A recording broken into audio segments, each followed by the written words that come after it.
Dada income. So we've been getting a lot of queries regarding the new format that has been made live in the portal since 1st September. About how the format is going to be, what are the changes that have been implemented, what all do we need to take care of. So we thought of keeping a webinar for all of you so that it gets easier for you to work on 3Bs. So I would request, first of all, my colleague Shuchi will be taking up now. After, like, we can wait for another 5 minutes for other participants to join. She'll be taking over. I request all of you to please keep yourself on mute. If you have any query, you may write it in the chat box, which we will take later after the session. But I request all of you to please keep yourself muted.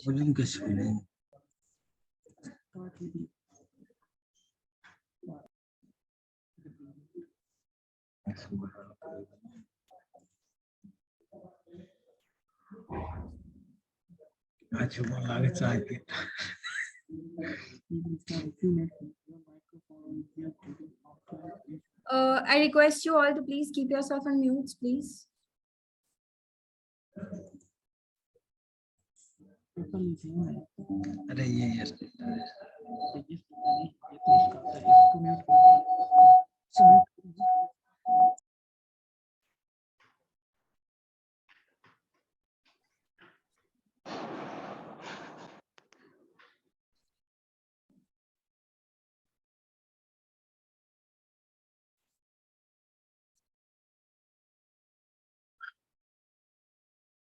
So we'll be joining soon in another 4 to 5 minutes. Till then, I request you all to please keep yourself on mute.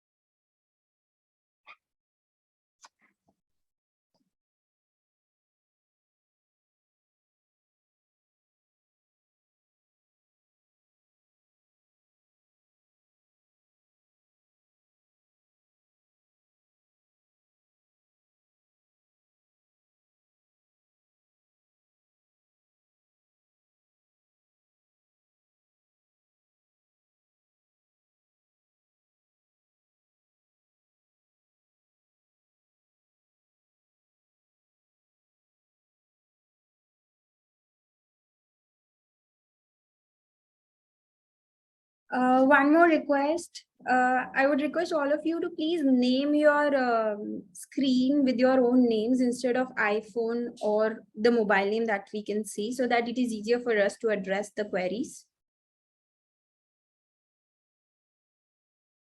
So I can see a lot of iPhone, OnePlus written on the screen. So we request you to change in the names and show your own names. Shuchi Sethi, she will be taking over. Also, you can pin to her slide if for the slide that is available on the screen. Okay, Shuchi, over to you.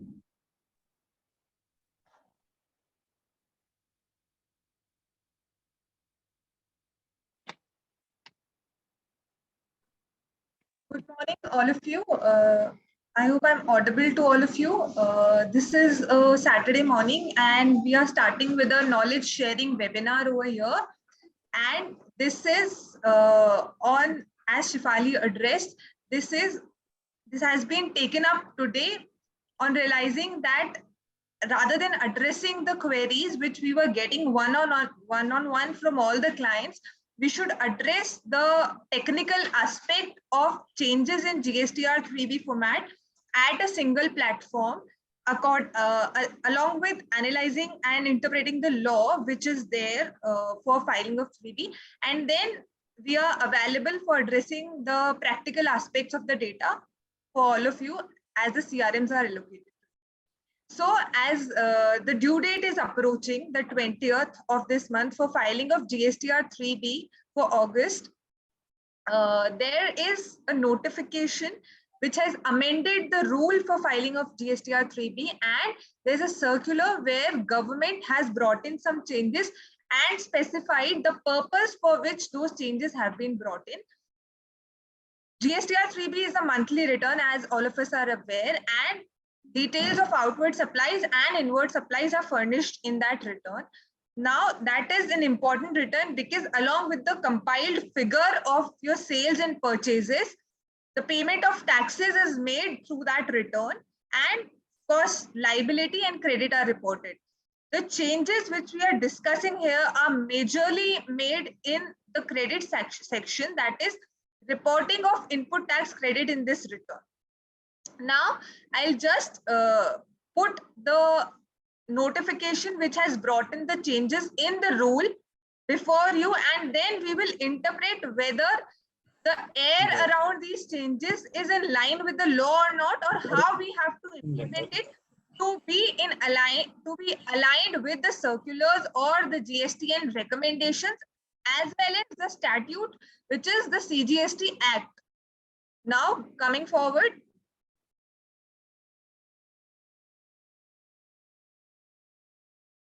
So first question which we are getting from everyone around is whether these changes are applicable for the return to be filed on this 20th, which is for August 2022. So yes, these changes have been brought in by amendment in rules which are prospective in nature, and they have to be applied on or after that date which they have been brought on, and any action taken on that date or afterwards has to be in line with the rules. So yes, on 1st September 2022, portal has brought in that notified change on the system, and that's why return to be filed for August 2022 has to be in line with these amendments. Now, what is the change actually as verbatim brought in the law? GSTR 3B file करने के लिए जो rule CGST rules में है, वो जैसा भी लिखा हुआ था उसके अंदर क्या वर्ड्स में चेंजेस आए. There are 3 tables in GSTR 3B. I'll just show the format once so that we are on the same page when I am taking the names of the rows or columns of GSTR 3B. So I'll just show the picture of the table wherein the changes have been brought. This is table 4 of input tax credit in GSTR 3B, how it is there on the portal. There will be 4 headings of GSTR 3B, which I will be addressing throughout the seminar, which is 4A, 4B, 4C, and 4D. These are the important 4 headings of ITC in GSTR 3B. It is very important to understand that table 4A has the details of gross ITC, and there is no change in table 4A at all, as it is evident on the system. We have highlighted the relevant rows where changes have been made in red on the screen, and there's, as evident, there is no change in any of the row of table 4A. There are 5 categories in which the gross input tax credit is to be bifurcated in GSTR 3B, which is import of goods, import of services, inward supplies liable to reverse charge, inward supplies from ISD, that is input service distributor, and all other input tax credit. There is no change in 4A as per rules. Now, there's change in 4B and 4D that we'll be discussing one-on-one. Now we'll read the changes which are made in the law. So this is the notification which has been brought for amendment. There are only 3 changes over here. That in table 4B, where reversals are written, there were 2 headings. One was reversals as per rule 42 and 43. The other heading was other reversals. Now, the first heading, rule 42 and 43, it has been amended, and 2 things have been added over there, which are rule 38 and section 17 subsection 5. This is the only change, the major change in the form, that 17.5 has been added here. And after reducing these reversals of these 2 categories, there's a heading in 3B which says net eligible ITC, which is there in table 4C, and this figure of table 4C, it goes to your electronic credit ledger on filing of GSTR 3B. So till this 4C earlier, there was no reporting of section 17.5 credit. Means specifically it was not mentioned in GSTR 3B format that you have to anywhere report section 17.5 credit up to the heading of 4C. That means if your accounting approach is so, and if you have the details of net input tax credit, there was an approach that net input tax credit was reported in table 4A, and because there was no subsequent reversal to be made out of that, that's why net credit was going to the electronic credit ledger through 4C also. Now government has mandated to report the ineligible credit as per section 17.5 in table 4B1. That means that credit has to be shown in reversals, and this amount will be reduced from your ITC reported in 4A. Now, because it will be reduced, it should be first reflected in your gross ITC so that it's not reduced twice. So net ITC can no more be reported in 4A5. 4A5 has to include ineligible ITC as per section 17.5. That is very clear. This is a reporting requirement which has been brought in by the rule. So basically it is a part of the law. We cannot obviate, we cannot skip reporting 17.5 credit in table 4A5. Means we have to show it in the gross available ITC once and then reduce it by showing it in reversals 4B1. Now the major change which has to be brought in by the accounts team or the people who are handling the books of accounts at every place is that any invoice on which tax GST has been charged and that GST is not eligible to you as per section 17.5, we have taken various sessions and we have on one-to-one basis explained what are the credits which are blocked under 17.5. It is in knowledge of all of us. Those credits, generally what was the approach of accounts people was that if it is known that credit of 17.5, for example, a rent-a-cab invoice is not to be availed. Because it's not to be availed, we were not entering the tax amount separately in our books of accounts. So what we were doing, we were just debiting the whole amount of invoice into the ledger of the expense where we want to record, for example, traveling expenses, and the whole amount, including GST, was debited to the expense ledger and the parties ledger or the payment ledger or whatever cash or bank, it was credited and the entry did not show the tax amount separately. Now, क्योंकि आपकी books of accounts में वो tax का amount separately दिख ही नहीं रहा, तो it was not possible for you कि आप उस टैक्स अमाउंट को कहीं पे भी सेपरेटली रिपोर्ट करो.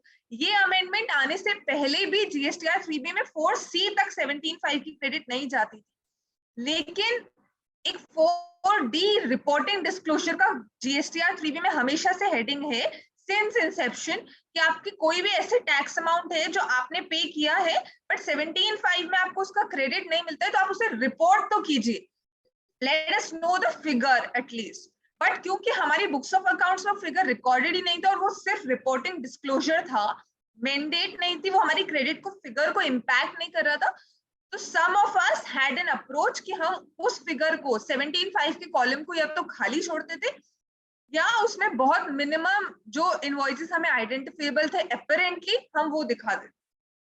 अब क्योंकि हर 17.5 के इनवॉइस को आपको पहले अवेल करके रिवर्सल में दिखाना है और उससे आपके नेट क्रेडिट का फिगर इंपैक्ट हो रहा है, तो इट इज इम्पोर्टेंट कि आप हर उस इनवॉइस को आइडेंटिफाई करें रिटर्न में. अब रिटर्न में क्योंकि दिखाना जरूरी, तो वो आपकी बुक्स ऑफ अकाउंट से आना चाहिए. ऐसा नहीं हो सकता कि आप हर महीने बुक्स ऑफ अकाउंट से सारे एक्सपेंस के लेजर देखें और बाद में उस एक्सपेंस का ब्रेकअप निकालें कि इसमें कितना एजीएसटी, सीजीएसटी, एसजीएसटी खर्चों के ही लेजर में पड़ा है. It is impractical. So the approach to file GSTR 3B which has brought in with this amendment also requires a change in your books of accounts. आपको एंट्री करते समय, अभी नहीं, एंट्री करते समय हर बुक कीपिंग वाले पर्सन को ये ट्रेन होने की जरूरत है कि हर इनवॉइस जिसपे 17.5 वाला टैक्स लगा हुआ है और आप ये समझते हैं कि उसका क्रेडिट लेना नहीं है आपको, उसके टैक्स को भी सेपरेटली रिकॉर्ड कीजिए, डायरेक्ट एक्सपेंस लेजर में नहीं रिकॉर्ड कीजिए। अब इसको ईज आउट करने के लिए आप ये अप्रोच फॉलो कर सकते हैं कि आप एक इनएलिजिबल क्रेडिट एज पर 17(5) का लेजर बना दें, और आप तब भी खर्चे का लेजर डेबिट कर रहे हैं तो सिर्फ टैक्सेबल वैल्यू से ही करें ऐसे किसी भी इनवॉइस में, और उस खर्चे को इनएलिजिबल, उस टैक्स को, उस इनवॉइस के टैक्स को सेपरेटली इनएलिजिबल आईटीसी के लेजर्स में दिखाएं with the breakup of IGST, CGST and SGST because that has to be reported that ways in GSTR. तो ये 3 खाते आपको अपने बुक्स ऑफ अकाउंट्स में सेपरेटली खोलने पड़ेंगे, जहां पे ERPs लाइक SAP, Oracle जैसे सिस्टम्स यूज हो रहे हैं, या अदरवाइज भी अगर कोई भी आपका अकाउंटिंग सॉफ्टवेयर आपको ये फैसिलिटी देता है कि आप टैक्स के अमाउंट को जो आपके बिल में लग रहा है उसको कोड दे सकते हैं कि ये इनएलिजिबल आईटीसी है, और आपका सिस्टम इस तरीके से कॉन्फ़िगर्ड है कि इनएलिजिबल आईटीसी का अमाउंट अपने आप उस एक्सपेंस के ही लेजर में चला जाएगा, पर उसकी कोडिंग इस प्रकार हो जाएगी कि अगर हमें रिपोर्ट निकाल के ये देखना है कि इन बिल्स में टैक्स का अमाउंट क्या था जो इनएलिजिबल था, वो हमें रिपोर्ट मिल जाएगी, तो दैट इज सफिशिएंट। लॉ में ऐसा कहीं नहीं लिखा है कि इनएलिजिबल आईटीसी का लेजर अलग होना चाहिए, but that depends on your accounting systems, whether your accounting systems allow to code the ITC as ineligible and give a report which can be used while filing of 3B. तो आप सिर्फ code follow कर लीजिए। अगर ऐसा possible नहीं है तो आप अलग खाते बनाइए इनएलिजिबल आईटीसी में IGST, CGST, SGST के, और उन खातों में जो भी क्रेडिट अक्यूमुलेट हो रही है वो आप रेस्पेक्टिव खर्चों में at the year end or at the month end as your accounting policies allow, आप उसे ट्रांसफर कर दीजिए फिर से उसी एक्सपेंस के लेजर में। ये सिर्फ रिपोर्टिंग के लिए जरूरी है कि आपको वो amount at the month and अलग से पता चल सके कि उन बिल्स में टैक्स का अमाउंट कितना था। Point number 1। Now coming forward, अभी हम पहले मेजर 17(5) के रिवर्सल की बात कर रहे थे, अब हम एक बार फॉर्मेट को गो थ्रू करेंगे।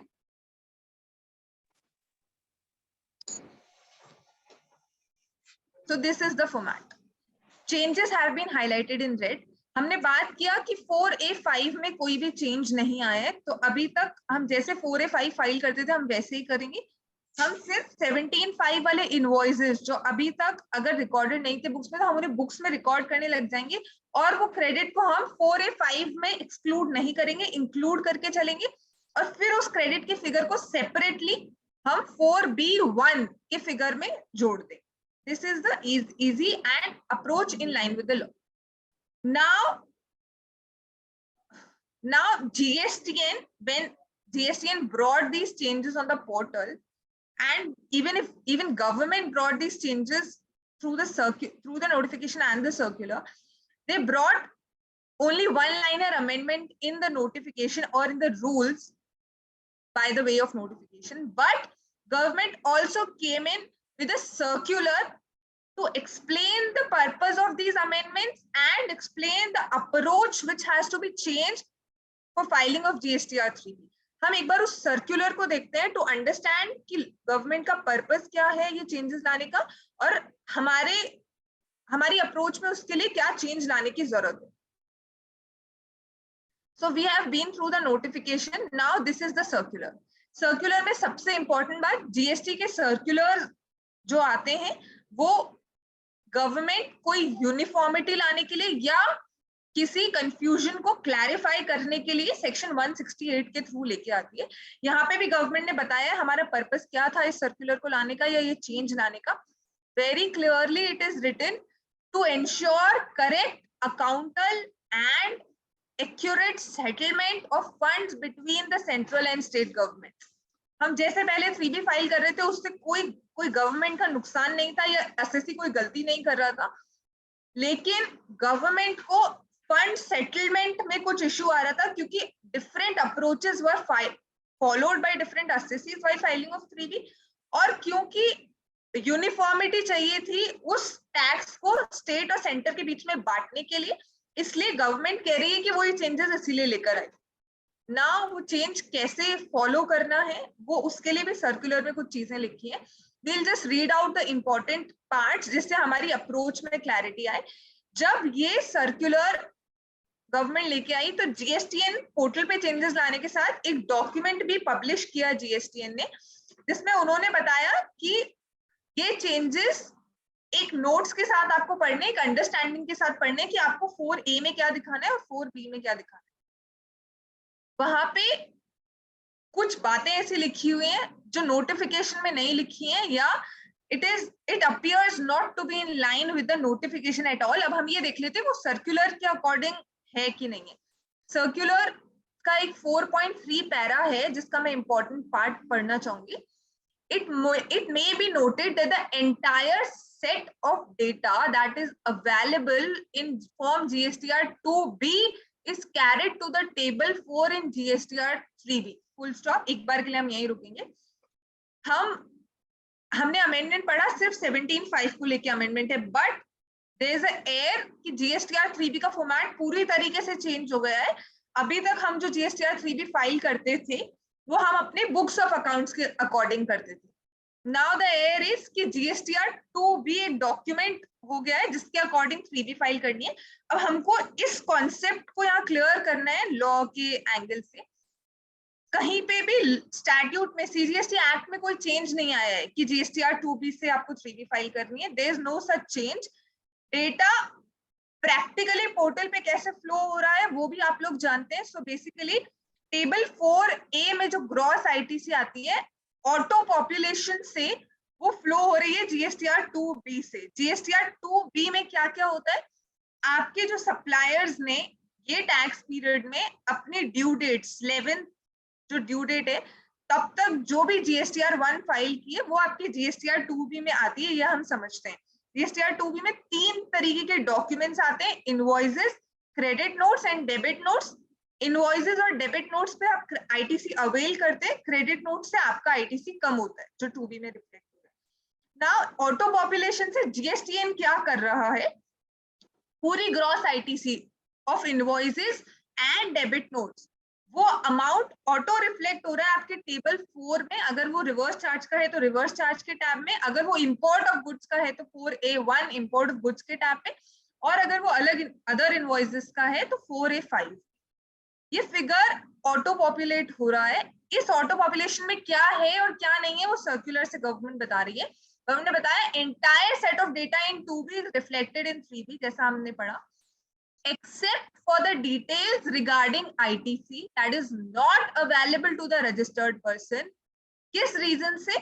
On account of limitation of time period as per section 16(4) or where recipient of an intrastate supply is located in different state other than that of the place of supply. So basically दो तरीके की credit के लिए government ने clarify किया। ये तो हम ऑटो पॉपुलेट भी नहीं करके ला रहे हैं। वो क्रेडिट कौन सी है, अगर कोई ऐसे इनवॉइसेस हैं जिनका क्रेडिट लेने का समय सीमा रेसिपिएंट के लिए खत्म हो चुकी है, और वो समय सीमा दी हुई है सेक्शन 16 सबसेक्शन 4 में, जो ये कहती है आप जिस ईयर से पर्टेनिंग इनवॉइस का क्रेडिट ले रहे हैं उस ईयर के बाद जो सितंबर की 3B की फाइलिंग ड्यू डेट है या एनुअल रिटर्न की ड्यू डेट है वो आपकी क्रेडिट लेने की आखिरी समय सीमा है। नाउ 16(4) की क्रेडिट आपको एक्चुअली पता लगनी चाहिए अपने इनवॉइस से कि आपके पास जो इनवॉइस है जिसकी क्रेडिट आप ले रहे हैं वो कौन से ईयर से पर्टेन करता है, या आपको अपनी बुक से पता चलेगा। बट गवर्नमेंट उसको एप्रीहेंड कर रही है पोर्टल से कि पोर्टल पे जो इनवॉइस डेट दिख रही है वो इनवॉइस डेट जिस ईयर की है वो ईयर के बाद जो सितंबर आ रहा है उसके बाद गवर्नमेंट उन इनवॉइसेस को आपके 2B में ऑटो पॉपुलेट ही नहीं करेगी सितंबर के बाद, ये मानते हुए कि ये क्रेडिट आपको 16(4) में अवेलेबल नहीं है। दूसरी क्रेडिट्स, आप राजस्थान में रजिस्टर्ड एसएससी हैं और राजस्थान के अलावा, एग्जाम्पल के लिए राजस्थान के अलावा किसी भी स्टेट का इंट्रा स्टेट सप्लाई आपने लिया है जहां पे CGST और SGST दूसरे स्टेट का चार्ज हुआ है, तो गवर्नमेंट ने यहाँ लिखा है वो CGST प्लस SGST। ऐसा लॉ में कहीं नहीं लिखा कि ये क्रेडिट मिलती नहीं है, इसीलिए अगर आप फोकस करेंगे ये लिखने के लिए गवर्नमेंट ने किसी भी सेक्शन का हवाला नहीं दिया है जैसे टाइम लिमिट के लिए दिया है 16(4) का। यहाँ उन्होंने सिर्फ लिखा है कि अगर किसी और POS का इनवॉइस है और आप उस स्टेट में रजिस्टर्ड नहीं है तो वो क्रेडिट भी हम 2B में ऑटो पॉपुलेट नहीं कर रहे हैं। तो 4A5 में या 4A टेबल में ये दोनों क्रेडिट्स तो आ ही नहीं रही है, लेकिन इसके अलावा सारी क्रेडिट आ रही है। मतलब 17.5 वाली क्रेडिट भी आ रही है, क्योंकि गवर्नमेंट एप्रीहेंड नहीं कर सकती 2B से कि आपकी क्रेडिट 17.5 की है क्या, क्योंकि उसमें नेचर इतना क्लियर नहीं होता। वो आपको एप्रीहेंड करना है अपने बुक्स ऑफ अकाउंट्स और अपने डॉक्यूमेंटेशन से। अगर आपको क्रेडिट 17.5 में अवेलेबल नहीं भी है तो वो फिगर 4A5 में ऑटो पॉपुलेट होगा, ये गवर्नमेंट ने बोल दिया। और रूल्स में भी चेंज कर दिया कि वो क्रेडिट आपको 4B1 में दिखा के रिवर्स कर। Now coming back to the format, 2B से बाकी सारा डेटा ऑटो पॉपुलेट होके 4A5 में आ रहे हैं। अब अगर हम किसी भी टैक्स पीरियड, फॉर एग्जांपल अगस्त 2022 की रिटर्न्स आप लोग फाइल करेंगे, आप अगस्त 2022 का आप सबने अभी तक GSTR 2B खोल के देखा होगा और अपनी बुक्स ऑफ अकाउंट्स देखी होगी। Practically speaking, in no case more than 1% ऐसा होगा कि आपका GSTR 2B for that period और आपकी books of accounts for that particular tax period exactly match करेगी। 16.4 और POS को तो हटा देते हैं, उसके अलावा भी ऐसा प्रैक्टिकली पॉसिबल नहीं है कि हर वो इनवॉइस जो अगस्त के 2B में आ रहा है वो आपकी बुक्स में अगस्त में ही रिकॉर्डेड हो और वो इनवॉइस रिकॉर्डेड भी हो फॉर दैट मैटर, ऐसा जरूरी नहीं है।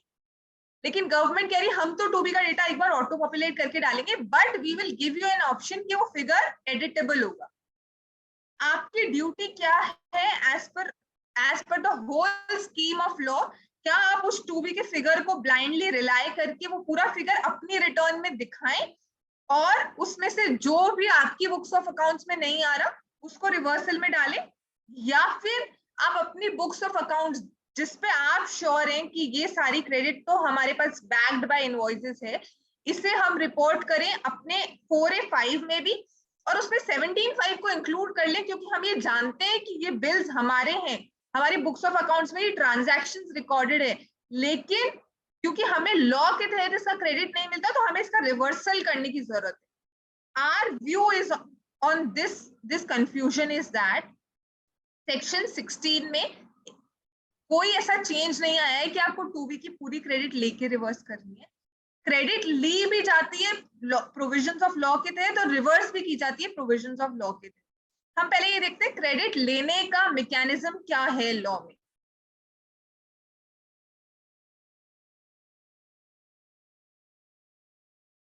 All of us are aware section 16 जो एक्ट में लिखा हुआ है वो बताता है कि आपको इनपुट टैक्स क्रेडिट कब लेनी है या कब एंटाइटल्ड है एक्चुअली। तो आपको बिजनेस क्रेडिट एंटाइटल्ड है अगर आप वो खर्चा अपने बिजनेस के कोर्स ऑफ फर्दरेंस में यूज करना चाह रहे हैं या कर रहे हैं।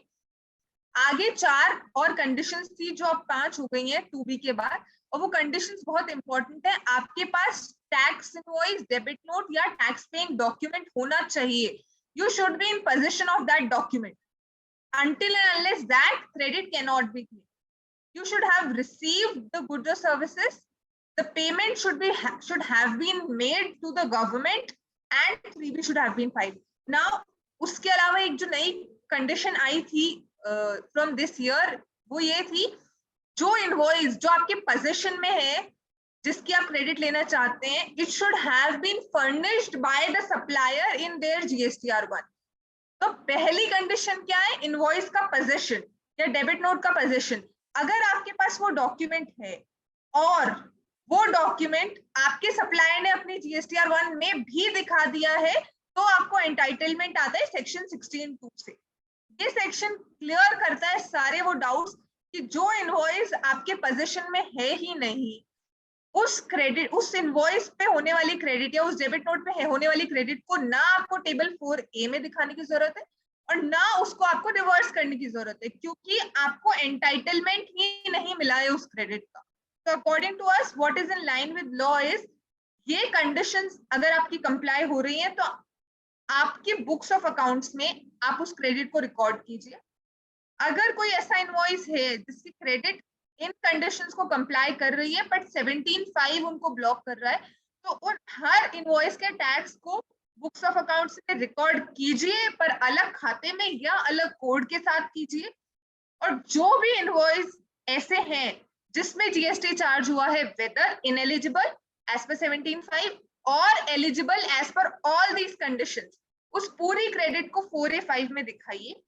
उसमें से इनएलिजिबल क्रेडिट एज पर 17(5) को अलग से निकाल के 4B1 में दिखाइए और ऐसे नेट क्रेडिट जो 4C में आएगी वो आपकी फ्लो करेगी इलेक्ट्रॉनिक क्रेडिट लेजर। अब ये करने से क्या होगा, आपका ऑटो पॉपुलेटेड फिगर कभी आपकी एक्चुअल 3B से मैच नहीं करेगा, but that is completely okay, that is not a condition to file GSTR 3B।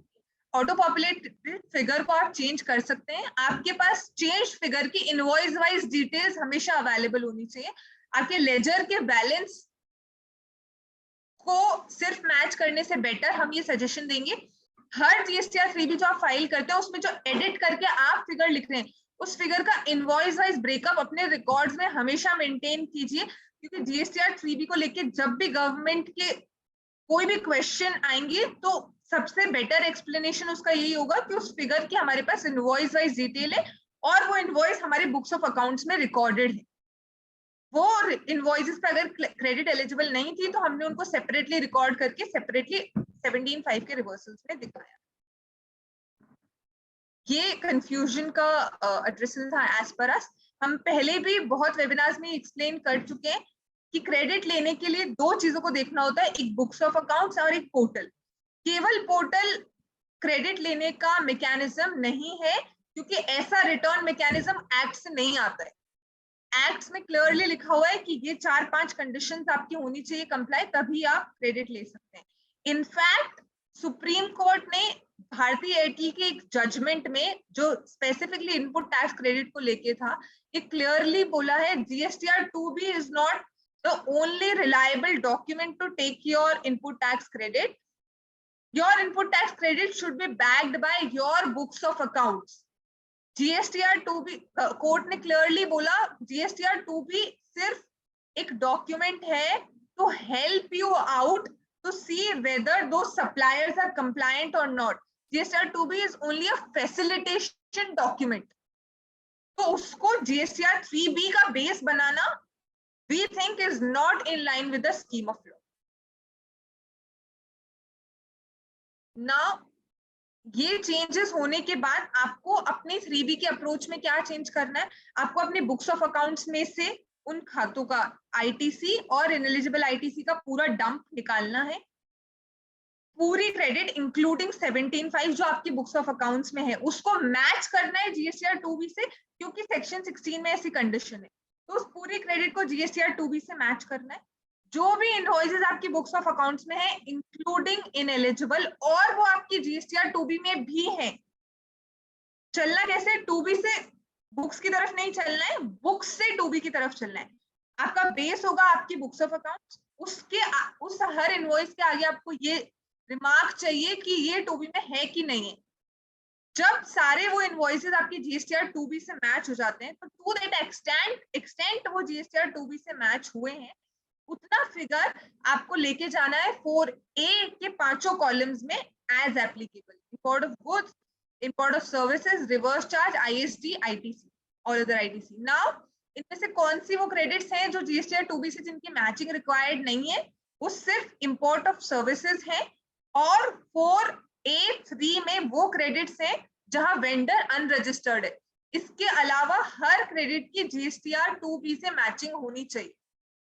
तो वो कौन सी क्रेडिट्स हैं, import of goods. Import of goods की क्रेडिट बिल ऑफ एंट्री पे ली जाती है, और बिल ऑफ एंट्री को भी 2B से मैच करना मैंडेटरी है।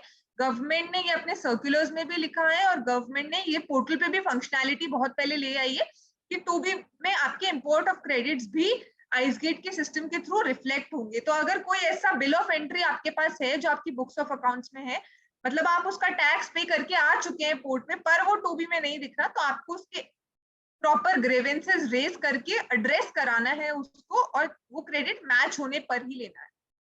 नाउ इंपोर्ट ऑफ सर्विसेज का क्रेडिट, क्योंकि वेंडर GST में रजिस्टर्ड नहीं होता, ना ही कोई इलेक्ट्रॉनिक सिस्टम है जो इन इनवॉइसेस को ट्रेस करता हो, तो ये क्रेडिट आपको एज इट इज अपने बुक्स ऑफ अकाउंट्स के अकॉर्डिंग लिखनी है। रिवर्स चार्ज की क्रेडिट दो तरीके की होती है, वेंडर रजिस्टर्ड है या वेंडर अनरजिस्टर्ड है GST लॉ में। अगर वेंडर रजिस्टर्ड है तो उसकी क्रेडिट भी आपको 2B में दिखेगी, आपको वो मैच करके यहाँ लिखनी है। अगर वो अनरजिस्टर्ड वेंडर्स के इनवॉइसेस हैं तो आपको वो अपने बुक्स ऑफ अकाउंट्स के अकॉर्डिंग ये पूरा फिगर यहाँ पे लिखना है। Input service distributor ISD mechanism में जो भी लोग हैं उनको अगेन जो 2B में ISD की क्रेडिट दिख रही है, जो आपके ISD GST से ही फ्लो होके आ रही है GSTR 6 से, आपको वो ही क्रेडिट 4A4 में डालनी है। ऑल अदर ITC में अगेन जो भी आपने बुक्स के अदर इनवॉइसेस को मैच किया, तो सारे इनवॉइसेस का क्रेडिट इंक्लूडिंग 17.5 आपको यहाँ दिखाना है, ओनली इंक्लूडिंग 17.5। अगर कोई ऐसे इनवॉइसेस हैं जिनका टाइम लिमिट खत्म हो गया है 16.4 के अकॉर्डिंग, या प्लेस ऑफ सप्लाई दूसरा स्टेट है, तो वो क्रेडिट आपको यहाँ नहीं दिखानी। नाउ प्लेस ऑफ सप्लाई का जो मैटर है कि वो इनवॉइसेस जिनका POS दूसरी स्टेट्स है, दैट इज अ लिटिगेटिव इशू, जो हम लोगों ने पहले भी आपको एक्सप्लेन किया है कि प्लेस ऑफ सप्लाई अगर आपका स्टेट नहीं है और किसी और वेंडर ने अपने स्टेट का CGST और SGST चार्ज करके आपको इनवॉइस दिया है, तो यहाँ आपको एक स्टैंड लेना है। Law is not clear, but the government through these circulars has kind of indicated its approach कि उनको वो क्रेडिट आपको अलाउ नहीं करना है। ऐसा सर्कुलर में लिखा है, किसी एक्ट में कोई अमेंडमेंट नहीं आया है या नोटिफिकेशन से कोई ऐसा रूल नहीं बदला है, लेकिन सर्कुलर में उन्होंने जरूर लिखा है कि ऐसा करना है। सर्कुलर्स असेसीज पे बाइंडिंग नहीं होते, अगर हम लीगली बात करें तो वो सिर्फ डिपार्टमेंट्स पे बाइंडिंग होते हैं, बट क्योंकि सर्कुलर में जो चीज लिखी हुई है अगर आप वो फॉलो नहीं करें तो it is subject to challenge by the authority. Government department का कोई भी पर्सन उसको निगेट कर सकता है। गवर्नमेंट का डिपार्टमेंट बोल सकता है कि हम नहीं मानेंगे क्योंकि हमारे सर्कुलर में लिखा है कि आपको ये ITC अवेलेबल नहीं है। आप उसको चैलेंज कर सकते हैं क्योंकि वो आप पे बाइंडिंग नहीं है, तो आप डिपार्टमेंट के उस एक्शन को चैलेंज कर सकते हैं। तो अगर आपका स्टैंड ये है कि दूसरे POS का क्रेडिट्स भी आपको लेना है क्योंकि वो लॉ में अलाउड है बट सर्कुलर में अलाउड नहीं है, तो वो क्रेडिट आपको 4A5 में दिखाना है और रिवर्स नहीं करना। बट अगर हमें ये अप्रोच फॉलो करना है कि अगर डिपार्टमेंट ये इंडिकेट कर रहा है या गवर्नमेंट रेवेन्यू डिपार्टमेंट ये इंडिकेट कर रहा है कि वो नहीं देना चाहते ऐसे क्रेडिट्स, तो फिर आप उसको 4A5 में भी मत दिखाइए। 16.4 के लिए एक बहुत इंपॉर्टेंट अंडरस्टैंडिंग है जो मैं आप लोगों को बताना चाहती हूँ। डिपार्टमेंट ने, गवर्नमेंट ने अपने सर्कुलर में लिखा है वो GSTR 2B में उस फिगर को ऑटो पॉपुलेट से उस फिगर को 3B में ऑटो पॉपुलेट ही नहीं करेंगे जो उन्हें लगता है कि 16.4 में इनएलिजिबल है। बट 16.4 के इनवॉइसेस आपको हमेशा अपने GSTR 2B से ये देखना चाहिए कौन से ऐसे इनवॉइसेस हैं जो टाइम लिमिटेशन की वजह से ऑटो पॉपुलेट नहीं हुए, और क्या एक्चुअली वो इनवॉइसेस टाइम लिमिटेशन की वजह से आपको ब्लॉक्ड है या नहीं है, या इनएलिजिबल है या नहीं है। हो सकता है वो इनवॉइस रिटर्न में लेट रिफ्लेक्ट कर रहा हो, बट वो इनवॉइस आपकी टाइम लिमिट्स में फॉल कर रहा हो। बेसिकली कोई ऐसा इनवॉइस जो पिछले साल का है, जब आप फाइल कर रहे हैं रिटर्न, आपका जो 3B सितंबर की 3B फाइल करने का ड्यू डेट है, वो इनवॉइस उस टाइम लिमिट में ही आपने अपनी बुक्स ऑफ अकाउंट्स में रिकॉर्ड किया है, लेकिन due to the dates reflecting on the portal government ने उसको ऑटो पॉपुलेट ही नहीं किया, पर वो आपके खातों में वो क्रेडिट है। तो आप एक बार क्रॉस चेक कीजिए and if required consult it कि क्या ये क्रेडिट एक्चुअली टाइम बार्ड है एज पर 16.4। अगर वो टाइम बार्ड नहीं है तो वो ऑटो पॉपुलेट नहीं भी हो रही तो उसे 4A5 में जोड़िए। टाइम लिमिटेशन पोर्टल डिसाइड नहीं करता, लॉ डिसाइड करता है केवल, और पोर्टल उसको बार नहीं कर सकता। तो अगर पोर्टल पे वो टाइम लिमिटेशन की वजह से क्रेडिट रिफ्लेक्ट नहीं हो रही है, आप उसको ऐड कर सकते हैं and we can contest it. अगर कोई भी चैलेंज करता है कि ये फिगर 2B से ज्यादा क्यों है, वी कैन एक्सप्लेन कि हमारे पास जो इनवॉइस है वो इस साल से पर्टेन करते हैं और इस साल की लिमिटेशन GSTR 3B की ये डेट है और हमने ये डेट तक बुक्स ऑफ अकाउंट्स में वो इनवॉइसेस को रिकॉर्ड किया है। अब वेंडर ने कोई गलत डेट अपनी GSTR 1 में डाल दी फॉर एग्जांपल, क्योंकि पोर्टल उसको अलाउ नहीं कर रहा वो डेट डालने के लिए जो एक्चुअल डेट है इनवॉइस की, पर हमने ड्यू कंप्लायंस की है, हमारे पास जिस ईयर का इनवॉइस था हमने उसी ईयर या सितंबर तक उसको बुक्स ऑफ अकाउंट्स में करेक्ट डेट के साथ रिकॉर्ड किया, इसलिए हम क्रेडिट लेने को एलिजिबल हैं। तो फिर हमें वो क्रेडिट 4A5 में over and above auto populated figure add करके दिखाना चाहिए ना। 4A5 की कैटेगरीज मैंने एक्सप्लेन कर दी। जो चेंज आया है वो 4B1 में आया है। 42 और 43 जो रूल्स होते हैं वो एग्जेम्प्टेड सप्लाईज के एट्रीब्यूटेबल आपने जो भी खर्चे किए हैं इनपुट सर्विसेज रूल 42 में, और फिक्स्ड एसेट्स कैपिटल गुड्स आपके रूल 43 में रिवर्स होता है उनका क्रेडिट। वो रिवर्सल जिस भी मैकेनिज्म से कैलकुलेट होता है, वो जो रिवर्सल का फिगर है वो हमको पहले भी 4B1 में दिखाना होता है, अभी भी 4B1 में दिखाना है। 17.5 का फिगर एज आई एक्सप्लेन यहाँ ऐड करना है। रूल 38 बैंकिंग और एनबीएफसी पे एप्लीकेबल है, उनकी क्रेडिट का 50% क्रेडिट रिवर्सल उन्हें एडहॉक करना होता है, वो रिवर्सल यहाँ दिखा है। फिर एक रिवर्सल है अदर्स रिवर्सल। अब इस अदर्स में एक फिगर ऑटो पॉपुलेट भी होता है पोर्टल से, जो है जीएसटीआर 2B का क्रेडिट नोट डॉक्यूमेंट का अमाउंट। सो 3 तरीके के डॉक्यूमेंट मैंने बोला जीएसटीआर 2B में होते हैं, उसमें से इनवॉइस और डेबिट नोट्स का पोर्शन 4A5 में ऑटो पॉपुलेट होकर चला जाता है, और क्रेडिट नोट्स का जो फिगर है जिससे आपकी आईटीसी कम होती है, वो फिगर ऑटो पॉपुलेट होकर अदर्स में आ जाता है। नाउ देयर आर 2 एस्पेक्ट्स, ये फिगर कम या ज्यादा दोनों हो सकता है। क्यों हो सकता है? अगर कोई भी ऐसा रिवर्सल है जो आपको लीगल प्रोविजंस के अकॉर्डिंग लगता है कि आपको आईटीसी रिवर्स करने की जरूरत है, बट वेंडर ने अपनी जीएसटीआर 1 में वो क्रेडिट नोट नहीं दिखाया, वो वेंडर की नॉन कंप्लायंस है, क्योंकि वेंडर का उससे आउटपुट टैक्स कम हो रहा है, तो गवर्नमेंट उस पर कोई एलिगेशन या उस पर कोई चार्ज बाद में नहीं लगा सकती कि आपने अपना आउटपुट टैक्स क्यों नहीं कम किया, क्योंकि उसने तो ज्यादा टैक्स देके रखा है। एक्चुअली रेसिपिएंट और you, the person who is claiming the credit, is at stake. तो आपको सिर्फ जो ऑटो पॉपुलेट हो रहा है वो रिवर्सल नहीं करना, जो भी रिवर्सल आपकी बुक्स ऑफ अकाउंट्स में है, भले ही उसका क्रेडिट नोट पोर्टल पे नहीं आ रहा हो, आपको वो हर रिवर्सल अदर्स रिवर्सल के सेक्शन में ऐड करना। तो इस रीजन से आपका ये फिगर ऑटो पॉपुलेटेड से बढ़ सकता है। ये फिगर ऑटो पॉपुलेटेड से कम कब हो सकता है? सप्लायर ने कुछ ऐसे क्रेडिट नोट्स अपने रिटर्न्स में दिखाए हैं जो सप्लायर ने इनवॉइस दिखाया, पर वो इनवॉइस गलत बन गया था फॉर वॉट एवर रीजन, और उस इनवॉइस को कैंसिल करने के लिए उन्होंने क्रेडिट नोट दिखाया इमीडिएटली, और फिर आपको लेट्स से नया इनवॉइस बना के दिया, बट वो इनवॉइस और वो क्रेडिट नोट दोनों ही आपके पास नहीं आए, और फॉर वॉट एवर रीजन वो आपकी बुक्स ऑफ अकाउंट्स में रिकॉर्ड ही नहीं हुए। जो इनवॉइस आपकी बुक्स में रिकॉर्ड नहीं हुआ, उसका क्रेडिट नोट भी ऑब्वियसली आपकी बुक्स में नहीं रिकॉर्ड हुआ होगा। तो आपको ये ध्यान देना है कि वो क्रेडिट नोट का रिवर्सल आपको नहीं करना है अगर आपने उसका क्रेडिट, उसका इनपुट टैक्स क्रेडिट अपने 4A5 में नहीं दिखाया है। तो वही क्रेडिट नोट्स जो आपके पास सप्लायर से आए हैं, आपकी बुक्स ऑफ अकाउंट्स में रिकॉर्ड हुए हैं, या फिर जो सप्लायर ने आपको क्रेडिट नोट नहीं बनाया बट आपको तो आईटीसी रिवर्सल करना है एज पर रूल, वो दोनों तरीके के क्रेडिट नोट्स आपको अदर्स रिवर्सल सेक्शन में दिखा। और कौन से रिवर्सल्स हैं?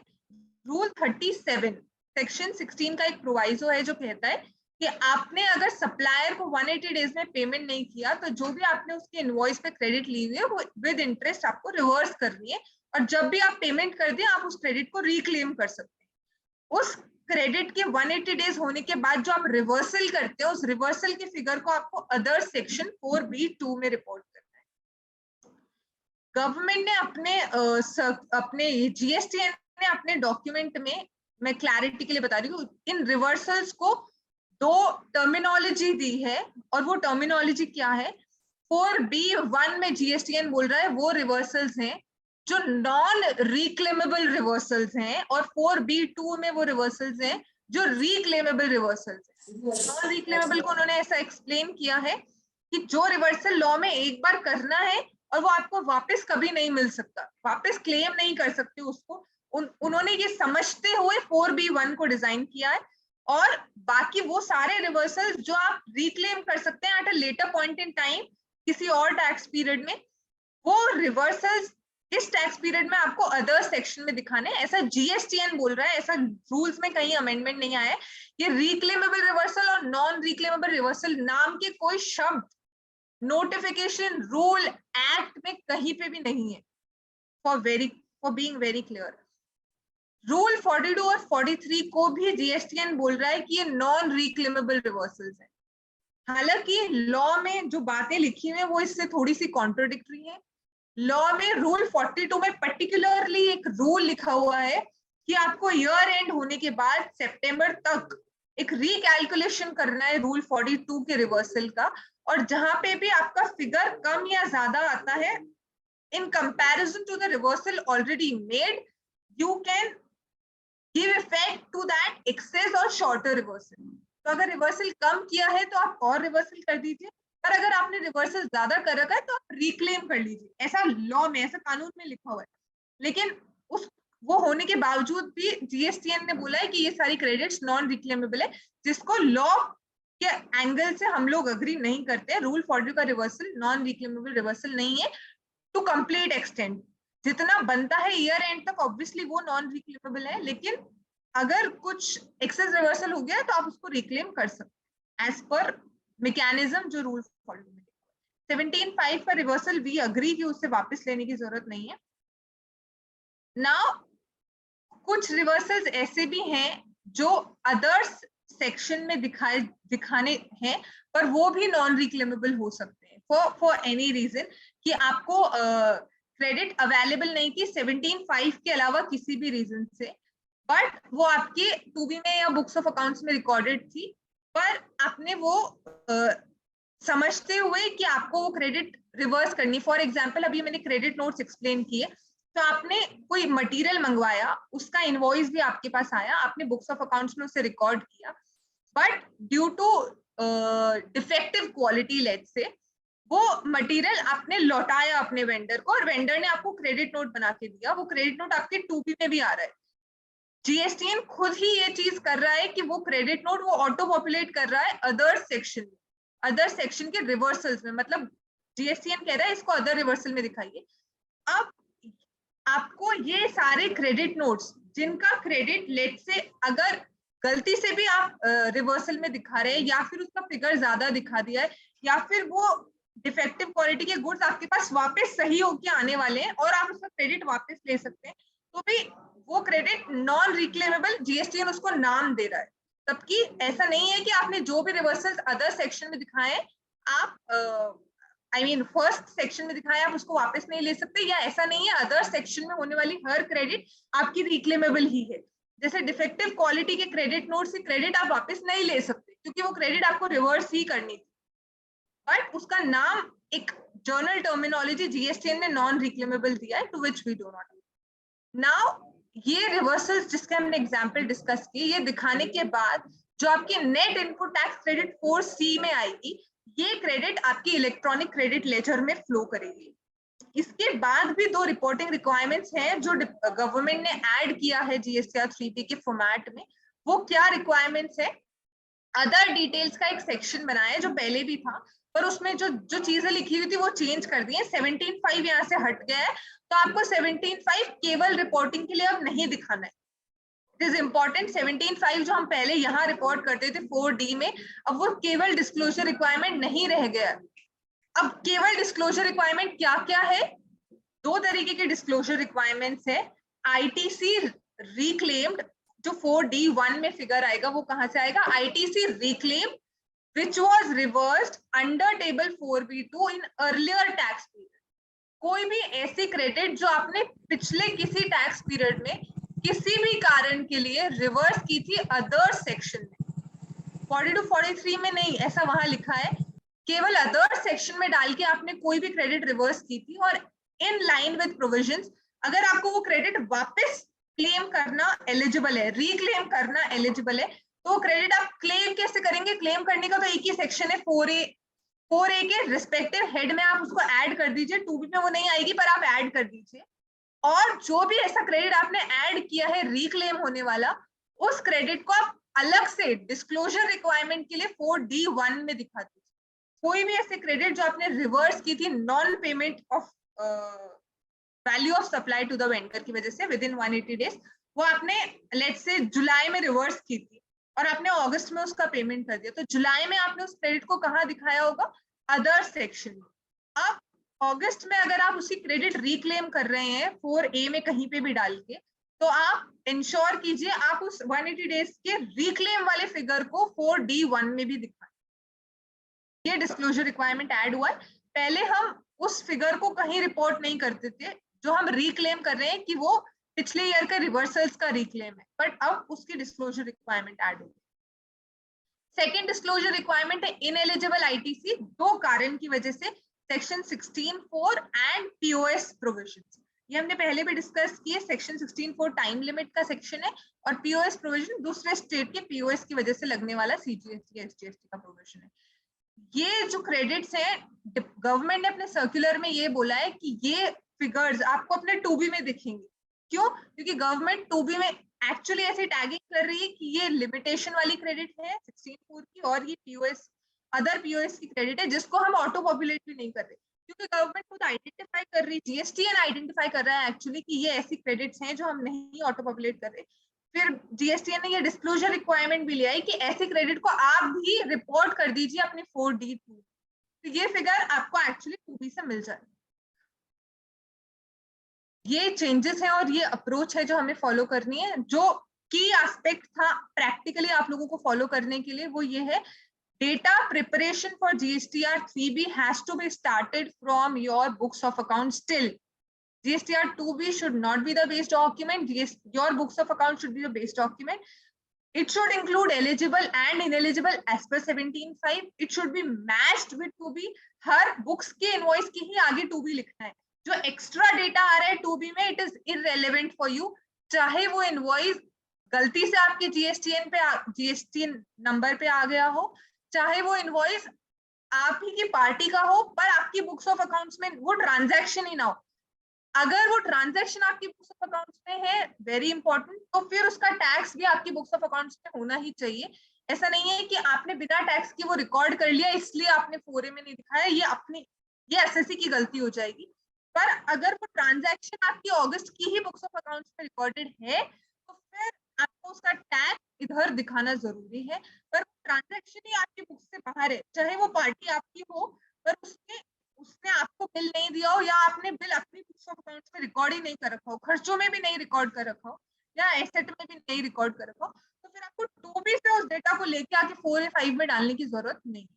ऑटो पॉपुलेटेड फिगर को आप एडिट कर सकते हैं इस रैशनल के साथ। This is in line with the act rules notification. Circular में कुछ बातें लिखी हुई जो इसकी कॉन्ट्ररी है, या जीएसटीएन ने कुछ बातें ऐसी बोली है जो इसकी कॉन्ट्ररी है, but that is not binding on any of us.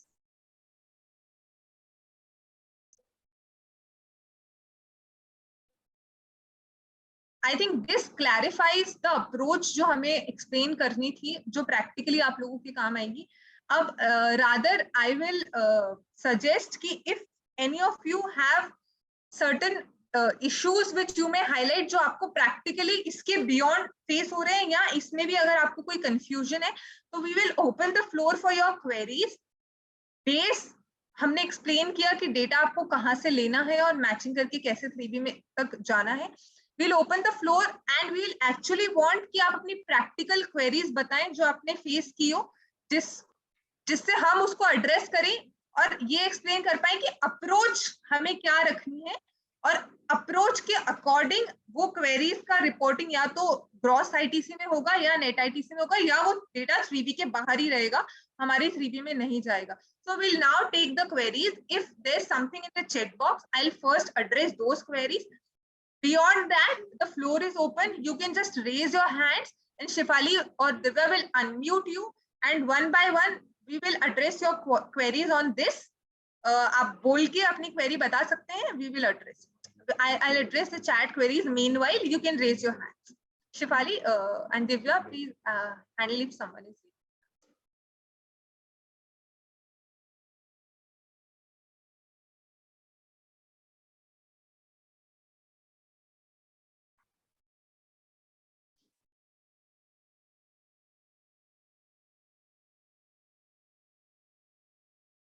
Suresh sir की क्वेरी है कि हमें क्रेडिट नोट का अमाउंट 4B2 में सेपरेटली मेंशन करना चाहिए या 4A5 में नेट करना चाहिए। I have address this query. 4A5 में नेट नहीं करना है सर। ऑटो पॉपुलेशन से यहाँ तक हम अग्री करेंगे कि क्रेडिट नोट का फिगर रिवर्सल में ही दिखाना चाहिए और आपकी ग्रॉस आईटीसी 4A5 में आनी चाहिए। क्रेडिट नोट को लेके क्रेडिट नोट का फिगर हम अदर रिवर्सल्स में दिखाएंगे 4B2। blocked credit note, blocked credit done in earlier tax period and reflected in 3B properly, but later on it was found that it is not blocked, then where it would be mentioned in the new format. नए format में हम इसको 4A5 या 4A की जो भी respective tables है, अगर वो रिवर्स चार्ज की क्रेडिट थी जिसको आप गलती से ब्लॉक समझ के रिवर्स कर चुके, आपको उसको रिक्लेम करना है रिवर्स चार्ज के सेक्शन में। अगर वो ऑल अदर आईटीसी या आईएसडी जिस भी तरीके की वो क्रेडिट थी, वो सेक्शन 4A मतलब table 4A of GSTR 3B में ही रिपोर्ट करनी, और ये गलत नहीं है डिपार्टमेंट की ये कहने से कि 17.5 नॉन रिक्लेमेबल हो जाता है। ऐसा नहीं है कि वो नॉन रिक्लेमेबल हो जाता है। अगर हमने गलती से उसे 17.5 का समझ के एक बार रिवर्स कर दिया तो ऑब्वियसली अगर वो 17.5 का नहीं है एज पर प्रोविजंस ऑफ लॉ तो हम उसे रिक्लेम कर सकते हैं। न्यू फॉर्मेट में हम उसे टेबल 4A में दिखाएं। दिनेश गुप्ता जी की क्वेरी है, ITC not shown in portal of which credit was taken in September 21 and reversed after showing in 2A. When we reclaim the same is required to be reported in 4D1. हमने 2A में नहीं आने की वजह से कोई credit लेके September 21 में रिवर्स किया था और नाउ अब उस क्रेडिट को रिक्लेम कर रहे हैं। तो आपको उसको 4D1 में दिखाना है। हम 4D1 की हेडिंग एक बार रेफर कर लेते हैं।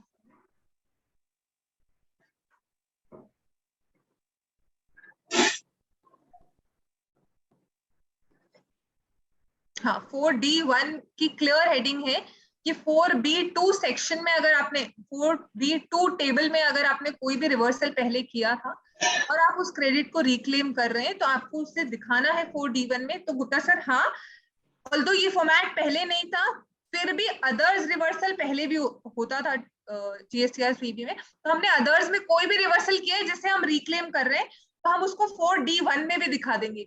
ये एक्चुअली हमारी हेल्प ही करेगा ये डिस्क्लोजर रिक्वायरमेंट, क्योंकि कभी भी आगे डिपार्टमेंट ये क्वेश्चन करता है कि आपका ये फिगर 2B से ज्यादा क्यों है, तो हम ये एक्सप्लेन करेंगे कि हमने ऑलरेडी आपको बताया था GSTR 3B फाइल करते वक्त 4D1 में दिखा के ये क्रेडिट रिक्लेम का फिगर है। अब ये रिक्लेम किस रीजन से है वो हम आपको किसी भी नोटिस या इंटीमेशन के जवाब में बता सकते हैं। हमें इस रिक्लेम को सेपरेटली 4D1 में रिपोर्ट करना चाहिए। नेहा जी की क्वेरी है, debit notes made but supplier has not issued credit note yet. I understand वो credit note के लिए बोल रही है। Whether it needs to be added in ITC received and then deducted. Debit note made but supplier has not issued. Neha ji if you can unmute, ये आप query से यही बोलना चाहती हैं कि सप्लायर ने क्रेडिट नोट इशू किया है और हमें क्रेडिट रिवर्सल करना है? अगर क्वेरी यही है कि क्रेडिट रिवर्सल है ये on account of credit note जो सप्लायर ने इशू नहीं किया पर हम बुक्स में एक्नॉलेज कर चुके हैं डेबिट नोट बना के, तो हमें ये क्रेडिट अदर्स में रिवर्सल की थ्रू नहीं, जब नेक्स्ट मंथ अगर सप्लायर ने उस क्रेडिट को नेक्स्ट मतलब suppliers issued a credit note in the next month, so next month उसको मुझे पहले ITC अवेलेबल में ऐड करना है फिर लेस हो करना है कि I can ignore it completely? I just need some clarity on the basic document. ये डॉक्यूमेंट क्या है जो सप्लायर ने बनाया है? Credit note. सप्लायर ने क्रेडिट नोट बनाया मतलब आपको ITC रिवर्स करना है, राइट? राइट। सो बट मैंने वो ITC अवेल ही नहीं किया था ना पिछले मंथ में, क्योंकि I had issued a debit note in that month only. तो आपने इनवॉइस का क्रेडिट पिछले मंथ में लिया था और डेबिट नोट भी पिछले मंथ में बना के उसका क्रेडिट रिवर्स कर दिया था, is it so? Yes, net credit ही लिया था मैंने। नेट क्रेडिट लिया था, तो फिर आपको सप्लायर की क्रेडिट नोट का कुछ भी नहीं करना है। ओके।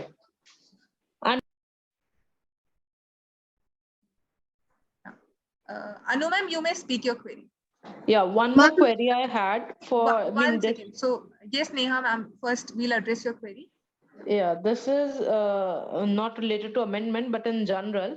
So जो reverse charge वाले cases होते हैं, especially transporters, so should I pay reverse charge only on the figures which are reflecting in that month return, or should I modify them as per my books of accounts? As per your books of accounts, because that is your liability.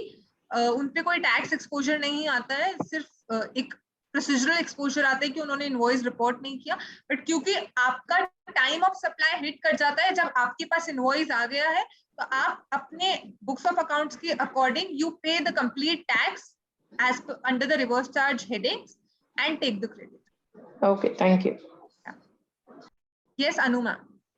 Ma'am, like you told that अगर BOE उसमें अपना 2B में show नहीं करेगा, if in case if any reason 2B में show नहीं कर रहा है, so likewise in the current month it happens.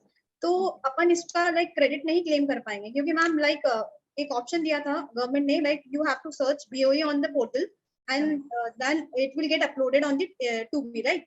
Correct. But recently I tried it, but it's not showing in the 2B.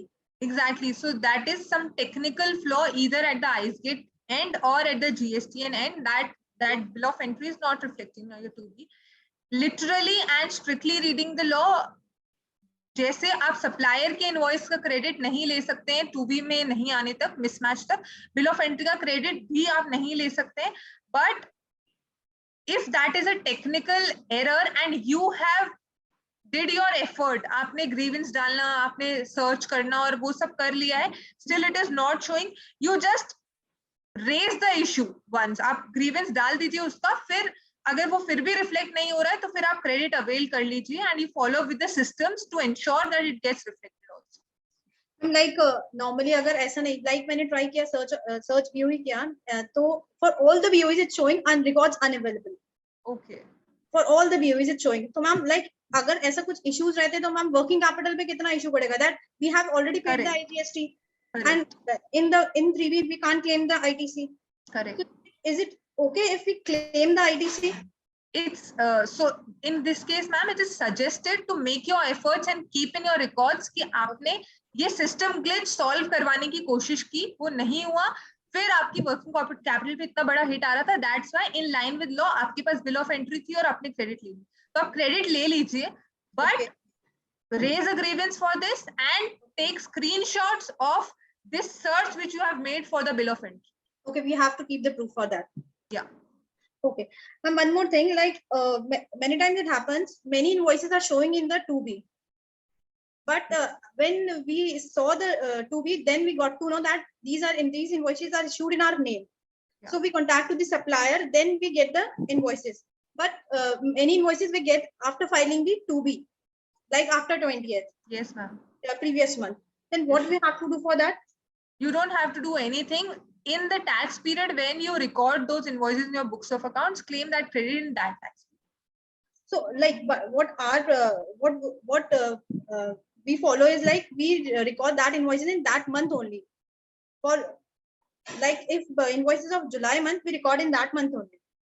Okay, so फिर इसके लिए तो ma'am new format is irrelevant. पहले आपको ये देखना पड़ेगा, अगर आप पुराने पीरियड में जाके कोई भी डॉक्यूमेंट को अकाउंट फॉर कर रही हैं and it is done after filing of GSTR 3B, then you have to always see the previous tax periods कि वो invoices जो filing के बाद books of accounts में आए हैं वो current 3B में जाने चाहिए, because 3B has been filed, so you'll have to take the action in 3B subsequently only. So okay, keep a check. Keep the records. Yeah, we have to keep the records for those invoices, no? Yes. That we are claiming in the next month. Yes. They are showing in the previous month 2B, but 2B, we are claiming in the next month 3B. Exactly, so ma'am. Have to keep the records for that. Yes. Okay. Ma'am, one more thing, like like before this amendment, we don't mention the ineligible ITC in the in our books of accounts, right?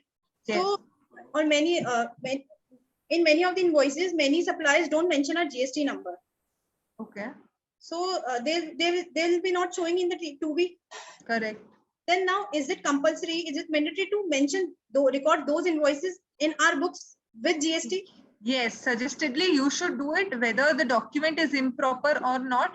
If there's tax charged on the document and you're recording that transaction in your books of accounts, you should record the tax and record it as ineligible and report it both in 4A5 and 4B2. 4B1. But they'll not. That will not reflect in your auto-populated figure, but that is okay. Because we have to streamline the approach. We cannot change the approach as per auto-populated data. Our data should be flowing from our books of accounts. An approach has to be to record all the invoices. So we should not keep it open to the bookkeeping person to record the tax or not record the tax basis whether GST is mentioned on the document. If there is a document and it has GST on it, it should be recorded separately. Like ma'am, many of the, like we have restaurants receipts. Yeah. So on that, our GST number is not mentioned, but only GST is mentioned. Then that also we have to record. If that document is in the name of your legal entity. Yeah, I'm asking that only. If in our name only, legal entity. It should be recorded. Have to record the tax. Otherwise, they Yes. don't have to record the tax, right? Yeah. Okay. And one more thing, actually, in our company, partners go for travelings, right? They go Yes. for business trips, and Yes. they give us the expenses which they incurred, and we Yes. pay to them. Like it's a reimbursement amount. Yes. So many of the invoices in that they are in their name, partner's name, but we Yes. reimburse the expenses, right? So for that expenditures, do we have to claim show the ITC or No, that No. neither that invoice has to be recorded in the books of accounts as invoice. You can record the reimbursement, that is okay, but you don't have to record the tax. okay, we don't have to record. It will be that we are paying to the unregistered. It will be like that only, na? Correct. You're actually paying to your employees or partners. Okay. Okay. Most of the times they give us the hotel bills and which shows on the GSTR 2B. So that we have to record, right? It's in Yes, because it is in your name and GST. Okay, okay, ma'am. Okay, thank you so much. Okay, ma'am. Do we have any other query in chat box? So, do we have any more queries which have to be asked one-on-one?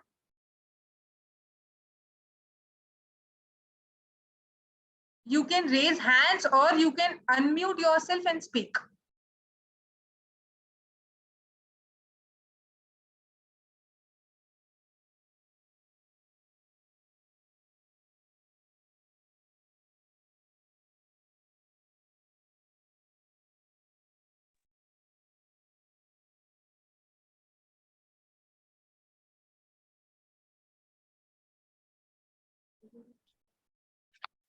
Hello. जी sir.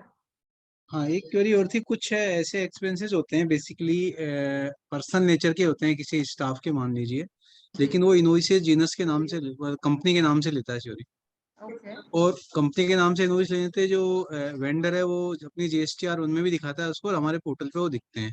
ठीक है। ऐसे cases में क्या वो अपने को इसमें एज ए इनएलिजिबल क्रेडिट में दिखाना पड़ेगा 17(5) में, या क्या करना चाहिए ऐसे केसेज में? सर पर्सनल नेचर के एक्सपेंसेस एज इन मतलब आप दे आर नॉट इन, आपने बुक्स में डालेंगे उन इनवॉइसेस को? हाँ, बुक्स में डालेंगे। तो पर्सनल नेचर मतलब बुक्स में मैं एक बार अकाउंट फॉर कर रहा हूँ, प्लस कंसर्न एम्प्लॉय को मैं डेबिट कर रहा हूँ उससे। मान लो कंपनी ने पेमेंट किया है, अल्टीमेटली उसका जी पेमेंट कंपनी ने किया है, तो उस पेमेंट के लिए मैं एक बार उस इनवॉइस को अकाउंट फॉर करूंगा, जीएसटी क्रेडिट नहीं लूंगा। और फिर जब उसको पेमेंट वेंडर को मेरे यहाँ से हो रहा है बेसिकली, जी तो वेंडर को पेमेंट के लिए वेंडर को पेमेंट कर दूंगा और एम्प्लॉय को डेबिट कर दूंगा। ओके। तो उस टाइम पर जो खर्चा बुक होगा वो टोटली एक्सपेंसेस में जाएगा। तो उसमें क्या उसको एज ए इनएलिजिबल क्रेडिट वाले पार्ट पे दिखाना है, या टोटली मेरे को एक्सपेंसेस आउट करना है, क्या करना है? बिल्कुल सर, आप क्योंकि आप फैक्चुअली ये चीज आइडेंटिफाई कर पा रहे कि ये पर्सनल कंजम्पशन का खर्चा है, इसलिए ये इनएलिजिबल क्रेडिट है और ये किसी भी 17(5) की इनवॉइस की तरह है। आपको इसका टैक्सेबल वैल्यू अलग और टैक्सेस अलग से 17(5) के लेजर्स या कोड में रिकॉर्ड करने हैं। तो 4A5 में भी दिखाना है और अदर रिवर्स 17(5) के दोनों में दिखाना है, चाहे वो बिजनेस से रेलेवेंट है या नहीं है, क्योंकि बिल्कुल, क्योंकि ये तो 17(5) का खर्चा है एक्चुअली। आपकी बुक्स में जो ट्रांजैक्शन रिकॉर्डेड है वो आपके बिजनेस के ही खर्चे हैं। अब क्योंकि वो पर्सनल कंजम्पशन के लिए, इसलिए वो 17(5) का है। अच्छा, मतलब अगर पर्सनल कंजम्पशन के लिए तो मेरे को बुक्स में अगर अकाउंट, या तो मैं उनको अकाउंट फॉर ही नहीं करूं। हाँ, तब तो पहली आपके बात बिजनेस का ही खर्चा नहीं तो है। बिजनेस, अगर मैं अकाउंट फॉर करके अगर मैं पेमेंट कर रहा हूँ वेंडर को मेरे बैंक अकाउंट से, और उस वजह से मेरे को उसको उस इनवॉइस को अकाउंट फॉर करना पड़ रहा है अल्टीमेटली, तो उस केस में मेरे को 17(5) में दिखाना होगा। बिल्कुल। Shall we adopt approach to mention out books data in table 4A? No mention whatever auto-populated data. Exactly, sir. This is the baseline which is very important to be followed, क्योंकि 2B की accountability हम नहीं ले सकते हैं। मतलब 2B में तो वेंडर के हाथों में हमारी रिटर्न देना is not a logical approach until and unless there is something in the act जो ऐसा बोलता हो कि आपको रिटर्न अपने डेटा या अपने अकॉर्डिंग नहीं भरनी, वेंडर के अकॉर्डिंग भरनी है। इनफैक्ट जो ओरिजिनली जीएसटी लॉ जब आया था और जीएसटीआर 1, 2, 3 का मैकेनिज्म था, जो आइडियल अप्रोच थी जीएसटी की, उसमें भी ऐसा नहीं था कि जो वेंडर दिखा रहे हैं वो जबरदस्ती आपको अपनी रिटर्न में दिखाना है। You had an option to accept each and every invoice. GSTR 2 में आपको यही काम करना था रेसिपिएंट को कि वेंडर ने जो भी 2A में दिखाया है, आप हर एक इनवॉइस को एक्सेप्ट या रिजेक्ट कर सकते हैं। जो एक्सेप्ट करेंगे वही आपकी क्रेडिट में फ्लो करेगा। तो सिमिलर अप्रोच, आप उसको ऐसा समझिए कि उन्होंने इनवॉइस लेवल पे आपको एक्सेप्ट रिजेक्ट का ऑप्शन नहीं दिया, पर उन्होंने आपको अभी भी ये ऑप्शन दिया है कि हम टोटल फिगर दे रहे हैं, इसमें से जो आप एक्सेप्ट नहीं करते हैं basically you eliminate that out, और आपकी बुक्स में जो है आप उसी को एक्सेप्ट कीजिए। अब उसमें से अगर इनएलिजिबल है तो उसे भी करके रिवर्सल पे रिपोर्ट करें। तो बिल्कुल हमारी अप्रोच ये रहनी चाहिए कि हमें बुक्स का डेटा लिखना है पर 2B से मैच करके लिखना है, ना कि 2B का डेटा पूरा लिखना है और फिर रिवर्सल करना है। सुरेश सर, इसमें क्लैरिटी है या you need any explanation? This is the baseline to file 3. Okay, great. Any other questions?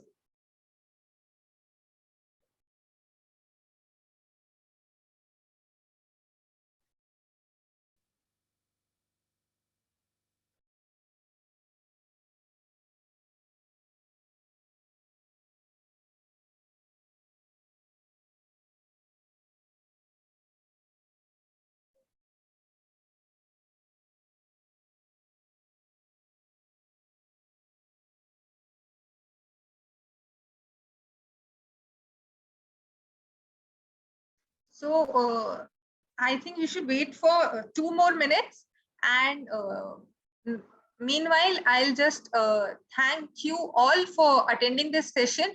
I hope, actually it was a need of the hour, so I hope the need of the hour was addressed well. Of course, all the client relationship managers from Dada & Company are available. Our compliance team is available. You can reach out to us for any practical query you face while filing of the return. But I think the legal aspect of the changes which were brought in GSTR 3B are clear to all of you, and it will help you to ensure proper compliance. Thank you everybody for attending. Thank you on behalf of Dada & Company.